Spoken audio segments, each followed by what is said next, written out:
So there's the way that I remember it, and maybe there's the way that it actually happened.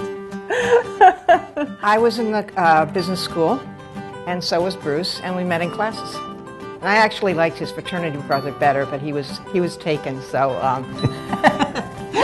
we started dating. It was inauspicious. I remember the first time we met was the first week of school in September of 1969. We both had the same majors here at URI. We were both HDF majors, and we had the same group of friends. So we always ran into each other on campus. We met at URI in January of 2009. At a rehearsal for the Vagina Monologues.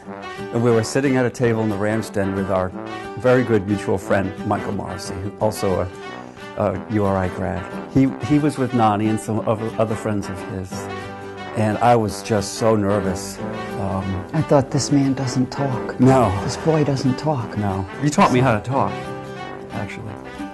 It's true, and I had, as you also pointed out, as time went by, I had very ill-fitting clothes. You did. There was a line of chairs in front of the stage, and each of us were supposed to go up and do our piece. I got up,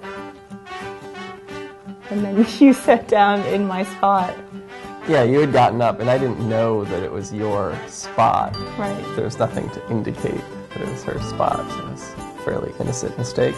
We weren't strangers when I ran into him in the student union one Friday night, and I was having dinner with some sorority sisters, and I was having a meatball sandwich, and he came up to me and he said, would you like to go for a ride? Very smooth, you know.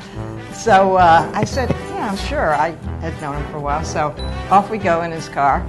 But the seat in question was next to an opening in this line of chairs, and so even though I stole Brianna's seat, she then seized the opportunity to grab another chair and put it in the empty spot, and so we were sitting next to each other, and that's how I think we met.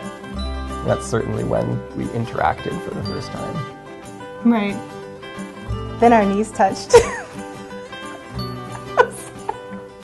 And almost the first thing that he said to me after we got in the car was, how come you're eating a meatball sandwich on a Friday night? And I said, well, I'm not Catholic. And he said, you're not? And he said, neither am I. And it was like we were the only two Protestants that had discovered each other on the URI campus, so we had to stay together. No, you touched my knee. I touched you. your knee. You were like making a point, and you were like, and that's what I did. And I was like, whoa. There was electricity. We really got to know who each other was through kind of the content of some of our classes, being in human development and really having to dig down about who you are and what you're all about. So getting to learn that about somebody else in a classroom setting, it was kind of neat. It was almost like we were on a lot of first dates and classes together almost. I got like the best grades I've ever gotten when I was with Nick. I got a 4.0. I got a 4.0 when we were together. It was a good semester. Yeah, I've learned how to dress in clothes that fit. That's been the great life lesson of Nani that she's taught me.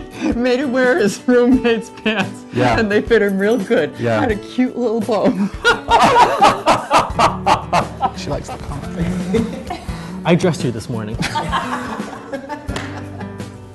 I was not interested until I heard you sing. Oh.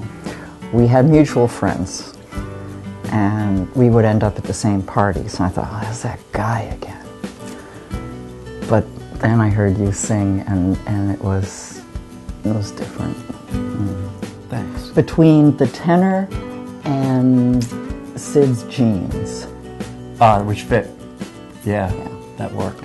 I think it was such an interesting point too in the history of obviously us as a couple and our opportunity to be together and how much society and the nation has changed, into this time period now where we were able to get married and be together and have our lives together, and how much things have changed here on this campus, how much things have changed in the U.S. here. So it's just so, I think, neat for us to be at this moment in history together, not just for who we are, but for what this really means to, I think, a lot of folks who hopefully now come to this campus because they see a place of openness and respect and tolerance, and find that not only are they the person they want to be, but they can be with who they want to love. So I think anything from our story is that this is a great place to do that.